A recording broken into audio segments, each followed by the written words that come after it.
मित्रांनो, खरीप पीक विमा 2025चं कॅल्क्युलेशन दिसायला सुरू झालेले आहे. काही शेतकऱ्यांना त्यांच्या पीक विम्याच्या रकमा कॅल्क्युलेशन समोर दिसत आहेत. काही शेतकऱ्यांना अद्याप कॅल्क्युलेशन अवेटेड दाखवत आहे, तर काही शेतकऱ्यांना त्या रकमा शून्य दिसत आहेत. मग अशा परिस्थितीमध्ये आपल्या महसूल मंडळाचा, आपल्या तालुक्याचा, आपल्या जिल्ह्याचा पीक विमा येणार का, हा प्रश्न सातत्यानं शेतकऱ्यांना पडतोय. आपण यापूर्वी सुद्धा स्वतःचा पीक विमा मंजूर आहे का, आपली रक्कम दाखवते का, कॅल्क्युलेशन दाखवते का, हे मोबाईलवरती कसं पाहायचं याच्याबद्दल माहिती घेतली. परंतु आपला जिल्हाच या उत्पादकतेच्या आधारे पीक विम्यासाठी पात्र आहे का, हे देखील माहीत असणं गरजेचं आहे. कारण पीक विमा वाटप होत असताना, पीक विमा मंजूर होत असताना महत्वाचा जो फॅक्टर आहे तो म्हणजे उत्पादकता. पीक कापणीच्या अंतिम अहवालाच्या आधारे निर्धारित केलेली उत्पादकता जी पुढे पीक विमा कंपन्यालाही दिली जाते आणि शासनालाही सादर केली जाते, ज्याच्यामध्ये तुमच्या जिल्ह्यामध्ये सरासरी हेक्टरी किती उत्पादन आलेले आहे, मग ती गेल्या वर्षीच्या तुलनेत गेल्या 5 वर्षाच्या तुलनेमध्ये किती आहे त्याची सरासरी काढली जाते आणि त्या प्रमाणामध्ये जे काही नुकसान झालेलं असेल, जे काही घट असेल, ती घट निश्चित करून पीक विम्याचं कॅल्क्युलेशन केलं जातं. जसे की आपण पाहिलेले की नांदेड जिल्ह्यामध्ये काही भागामध्ये 40%, काही भागामध्ये 35% वगैरे वगैरे रकमा दाखवत आहेत. म्हणजे हेक्टरी 12,000, 8,000, 9,000, 15,000 च्या आसपासच्या रकमा दिसत आहेत. तर काही भागामध्ये अद्याप हे रकमा शून्य दिसत आहेत. मग याच माहितीच्या आधारे आपण कोणत्या जिल्ह्यामध्ये पीक विमा मिळण्याचे चान्सेस आहेत हे या ठिकाणी समजून घेण्याचा प्रयत्न करणार आहोत. मित्रांनो, आता तुम्हाला स्क्रीनवरती जे दिसतंय ती तुम्हाला 2025-26 ची खरीपाची उत्पादकता आहे. याच्यामध्ये आपण पाहू शकता, सुरुवातीला आपल्याला वर जे दिलंय ते खरीपाचा राईस, म्हणजे बरेच जण धानाचा पीक विमा मिळणार का विचारतात. तर आपण या ठिकाणी पाहू शकता जी काही जिल्ह्याची उत्पादकता आहे, ठाणे, पालघर, रायगड, रत्नागिरी, सिंधुदुर्ग, ही धान पिकाची उत्पादकता आपण या ठिकाणी पाहू शकता. आता याच्यामध्ये गेल्या वर्षीच्या तुलनेमध्ये ही उत्पादकता जर पाहिलं, गेल्या वर्षी समजा पालघर जिल्ह्यामध्ये 2534, जी यावर्षी 1648 झाले, म्हणजे जवळजवळ 60% पर्यंत या उत्पादनामध्ये घट झालेली गेल्या वर्षीच्या तुलनेमध्ये. अशी गेल्या 5 वर्षाची सरासरी काढली जाते आणि त्या प्रमाणामध्ये तूट. तर पालघर जिल्ह्यामध्ये धान या पिकाचा पीक विमा मिळण्याचे थोडेफार चान्सेस त्या ठिकाणी आहेत. अशीच आपण खरीपाची ज्वारी, बाजरी पाहू शकता. तर बाजरीचं उदाहरण घेतलं, बाजरीमध्ये आपण पाहू शकता सोलापूरमध्ये कॅल्क्युलेशन दाखवायला सुरू झालेलं आहे.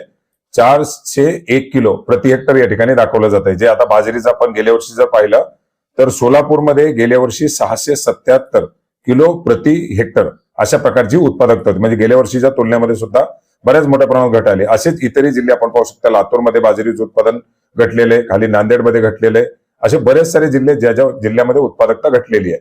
याच्यानंतर मक्याबद्दल सुद्धा बरेच जण प्रश्न विचारतात. मका या पिकाची उत्पादकता कुठेही घटलेली नाही. याच्यामध्ये जर आपण पाहिलं तर मराठवाड्यातील लातूर, धाराशिव, नांदेड, परभणी, हिंगोली हे जिल्हे वगळता मकाचा पीक विमा कुठल्याही भागामध्ये मिळण्याचे चान्सेस नाही येतात. आता महत्वाचं असं पीक आहे, त्याच्यामध्ये आपण जर पाहिलं परत मूग उडदात सुद्धा आपण पाहू शकता, उडदाचं देखील उत्पादन मोठ्या प्रमाणात घटलेलं आहे आणि बऱ्याच भागामध्ये उडदाचं कॅल्क्युलेशन हे दाखवत आहे. वाशिम किंवा इतर काही जिल्हे सोडता बीड वगैरे, तर आपल्याला या ठिकाणी उडदाचा पीक विमा काही प्रमाणामध्ये येण्याच्या शक्यता या ठिकाणी दिसून येत आहेत. आता महत्वाचं पीक आहे सोयाबीन. आता सोयाबीनसाठी बरेच जण विचारले जातात. आता नाशिक आपण पाहू शकता, नाशिकमध्ये सोयाबीनच्या उत्पादकतेमध्ये घट नाहीये.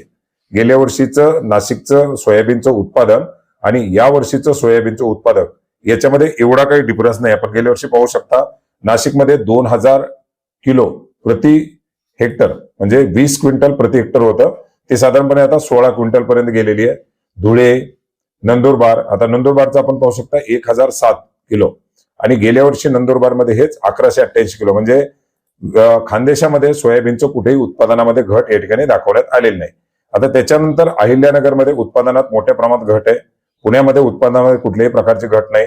सोलापूरमध्ये उत्पादनामध्ये खूप मोठ्या प्रमाणात घट आहे. म्हणजे अहिल्यानगर आणि सोलापूर हे दोन्ही जिल्हे सोयाबीनच्या पीक विम्यासाठी पात्र होऊ शकतात. साताऱ्यामध्ये उत्पादकते घट नाही, सांगलीमध्ये उत्पादकतेमध्ये घट नाही, कोल्हापूरमध्ये उत्पादन वाढलंय. याच्यानंतर छत्रपती संभाजीनगरमध्ये उत्पादकतेमध्ये मोठ्या प्रमाणात घट आहे. तर छत्रपती संभाजीनगरला सोयाबीनचा पीक विमा मिळण्याचे चान्स आहेत. आपण जालना आणि बीडचं जर पाहिलं तर गेल्या वर्षी बीडचं उत्पादन होतं 2172 किलो आणि जालन्याचं होतं 1767.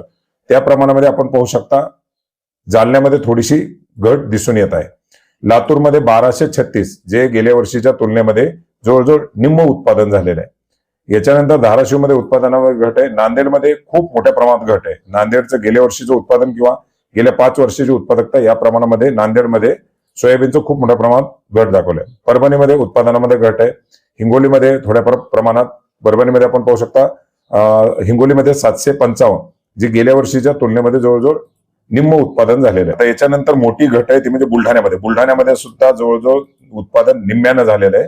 गेल्या वर्षीच्या तुलनेमध्ये 50% पर्यंत उत्पादन आलेलं आहे. अकोल्यामध्ये घट आहे. याच्यानंतर वाशिममध्ये थोड्याफार प्रमाणात घट आहे. अमरावतीमध्ये मोठ्या प्रमाणात घट आहे. यवतमाळमध्ये आपण जर पाहिलं तर यावर्षी 875 किलो आहे, जे गेल्या वर्षीच्या तुलनेमध्ये जवळजवळ 60%च्या आसपास आहे. 1558 किलो गेल्या वर्षी उत्पादकता या ठिकाणी दाखवण्यात आलेली. वर्ध्यामध्ये मोठ्या प्रमाणात घट आहे आणि वर्ध्यामध्ये पीक विम्याचं कॅल्क्युलेशन झालेलं आहे. शेतकऱ्यांना रकमा दिसायला सुरू झालेले आहेत. वर्ध्यामध्ये इतरही पिकांचं कॅल्क्युलेशन झालंय, ज्याच्यामध्ये वर्ध्यामध्ये रकमा मिळायचे चान्सेस आहेत. नागपूरमध्ये आपण पाहू शकता उत्पादनामध्ये घट आहे. भंडारा आणि चंद्रपूरमध्ये सुद्धा मोठ्या प्रमाणात या सोयाबीनच्या उत्पादनामध्ये घट आहे. चंद्रपूरमध्ये जवळजवळ 30 ते 35% आसपास फक्त उत्पादन या ठिकाणी सोयाबीनचं दाखवत आहे. अशा प्रकारे जी काही उत्पादकता आहे ते आपण पाहू शकता आपल्या जिल्ह्याची. फक्त सोयाबीनचीच नाही, बाकी तुम्ही जे काही पिकं असतील, ज्या पिकाचा तुम्हाला वाटतंय की पीक विमा मिळू शकतो का, तर या उत्पादकतेच्या आधारेच तो पीक विमा या ठिकाणी पुढे कॅल्क्युलेशन केला जातो. आता ही जिल्ह्याची उत्पादकता आहे, याच्यामध्ये तालुक्यामध्ये फरक पडतो, याच्यामध्ये महसूल मंडळामध्ये फरक पडतो. जसं मी यापूर्वी सुद्धा लाईव्ह मध्ये सांगितलं की एखाद्या जिल्ह्यामध्ये समजा 60 महसूल मंडळ असतील आणि उत्पादकता जरी समजा 50% आली आणि एखाद्या महसूल मंडळामध्ये होऊ शकतो उत्पादकता वाढलेली असू शकते, एखाद्या महसूल मंडळामध्ये उत्पादकता कमी आलेली असू शकते. तुम्ही तुमचा वैयक्तिक पीक विमा क्लेम चेक करा, मंजूर आहे का, आणि तुमच्या जिल्ह्याची उत्पादकता पहा, जेणेकरून तुम्हाला आशेवरती राहायचं की नाही राहायचं याच्या संदर्भातील माहिती देखील मिळणार आहे. या उत्पादकतेची लिंक तुम्हाला कृषी महाराष्ट्र अर्थात महाराष्ट्र शासनाच्या कृषी विभागाच्या वेबसाईटवरती मिळेल आणि या व्हिडिओच्या डिस्क्रिप्शन बॉक्समध्ये सुद्धा त्याच्या लिंक देण्यात आलेल्या आहेत. धन्यवाद.